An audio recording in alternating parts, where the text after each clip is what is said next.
What's up, guys? Jordan McAbee here, fantasyracingonline.com, home of the Slingshot Fantasy Auto Contest. And we're going to go over Saturday's race at Pocono and talk about Sunday's, the doubleheader weekend. So that happened. Kyle Larson leading on the last lap at Pocono on Saturday. Blows a tire, hits the wall. Alex Bowman in victory lane. Followed by Kyle Busch and William Byron rounding out the top three.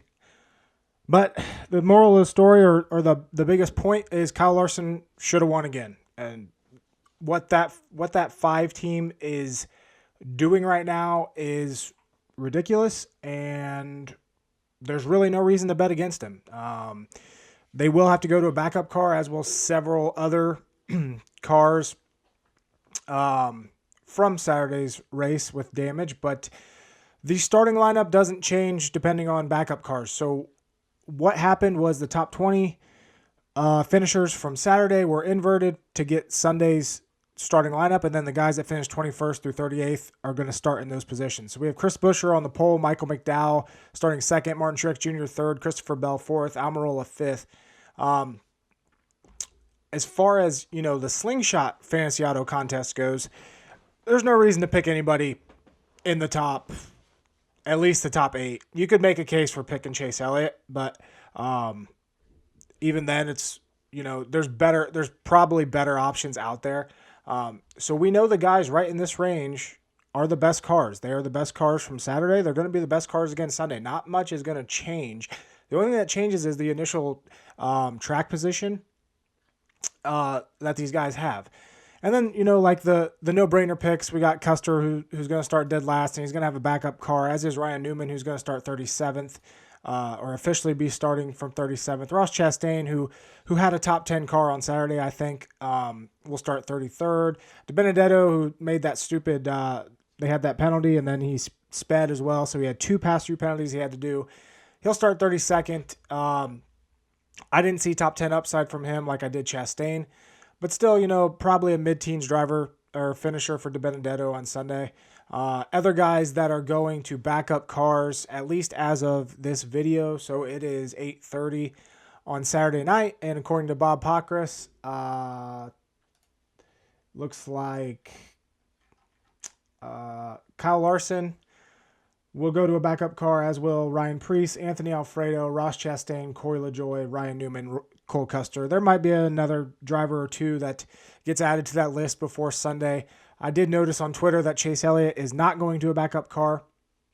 I'm not a big fan of that. And obviously, if they go to a backup car, it has to be approved by NASCAR. But I don't mind a driver or a team pulling out the backup car, because that tells me that there's no chance of any small bit of damage that can hurt their speed on the next race. Now it just comes to setting up the car as they want it and getting it. But most of these cars, like Kyle Larson, I'm not worried at all that Kyle Larson has to go to a backup car and has to start in the rear.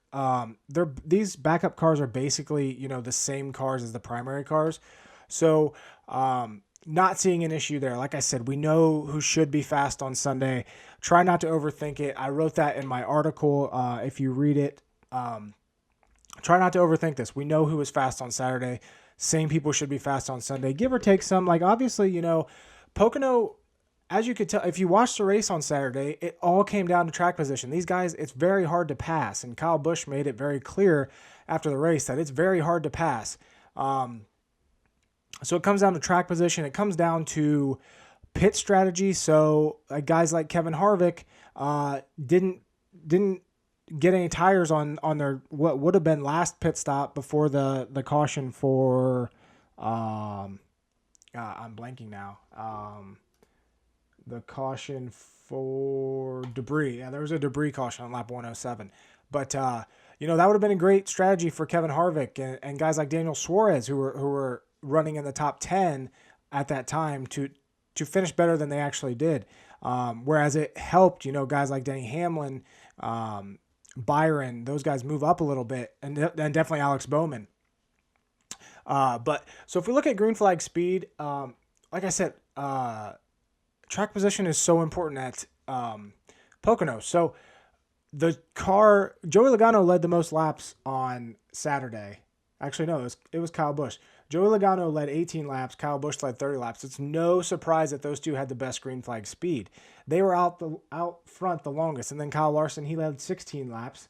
As did Bowman, but Larson had that top three speed all day. He didn't have the dominating speed that I thought he had the potential to have today. I figured he'd lead, 40 plus laps, and he only ended up leading 16, but still he should have won that race. And I fully expect him to challenge for the win again on Sunday.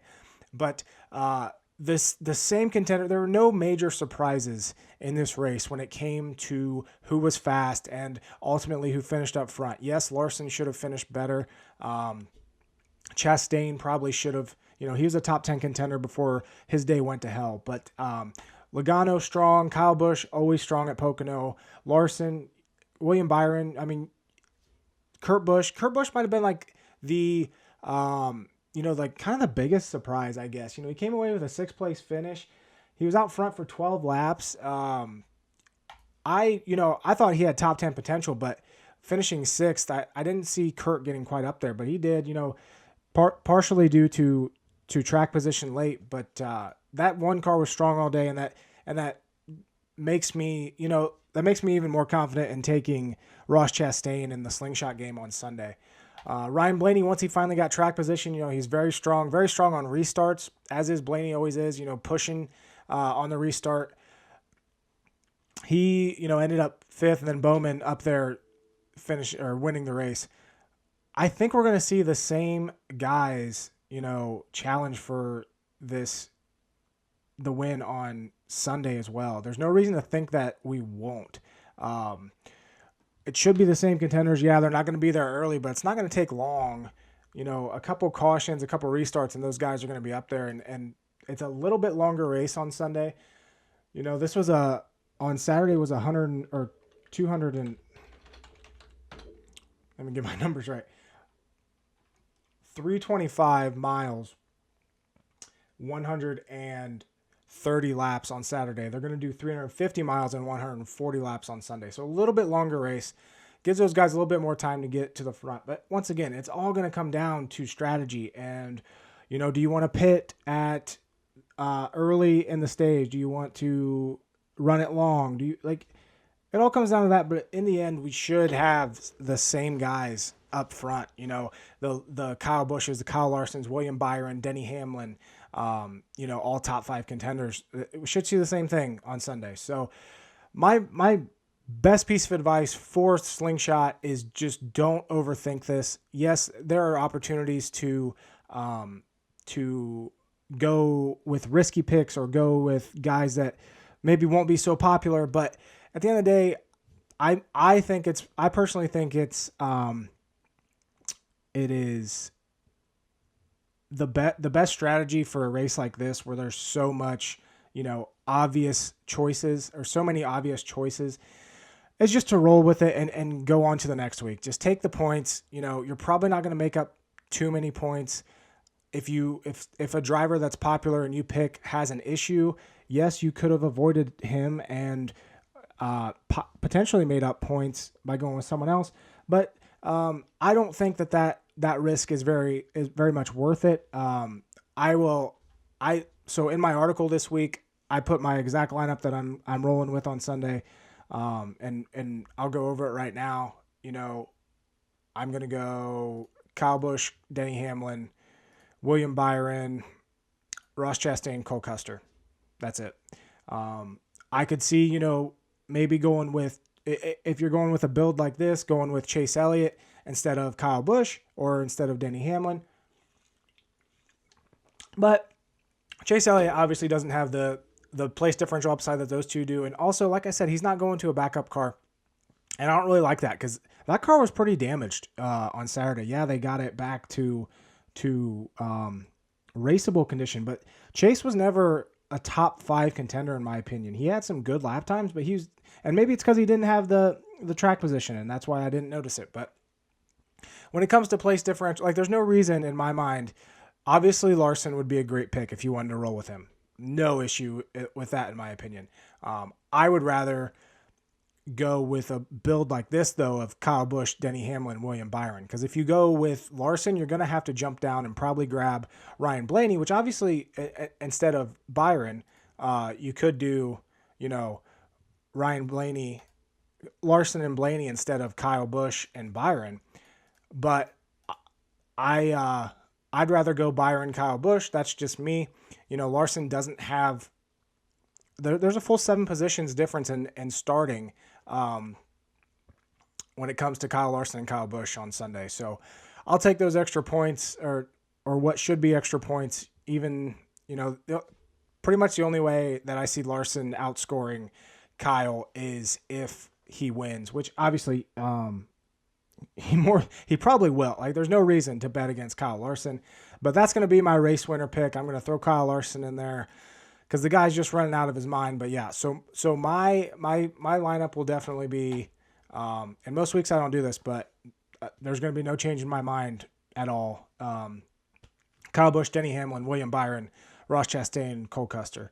Obviously Alex Bowman, who won on Saturdays in play, I don't think he had a for sure top 5 car, and I think that's going to show on Sunday. I think he's probably going to be about an eighth or so car. I haven't ran my algorithm yet, so make sure you visit the site and check that and see what that predicts for Sunday's race. I'm solely going off of what we saw on Saturday and just going with the no-brainer picks. Chastain starting 33rd. I thought he had a top 10 car. He should be at least mid-teens in his backup car on Sunday. Custer got dumped by Keselowski. I'm just hoping, just don't wreck again. If he doesn't wreck, he's going to finish about 20th, and that's going to be, 36 place differential points for a $7,300 driver in this slingshot game. So, like I said, there's opportunities to definitely go against the grain. You can go with Eric Jones instead of Custer, or Briscoe instead of Custer, but I'm just going to play it safe. I'm going to go with Cole Custer. I'm going to go with Ross Chastain, and then get those heavy hitters up front of Kyle Busch, Denny Hamlin, William Byron, who could all win this race and could all finish top 5 yet again. So that is my strategy. I know this was a quick video, but we know what we're working with. There's not going to be major changes overnight. Make sure you pay attention. Well, it doesn't really matter, but make sure you pay attention before the race. They're going to do inspection at, I believe, Parker's tweeted it. Let me confirm.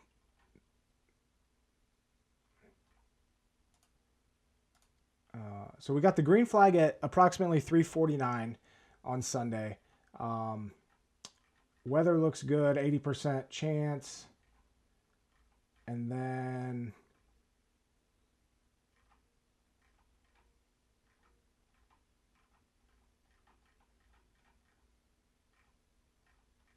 of course, now I can't find it.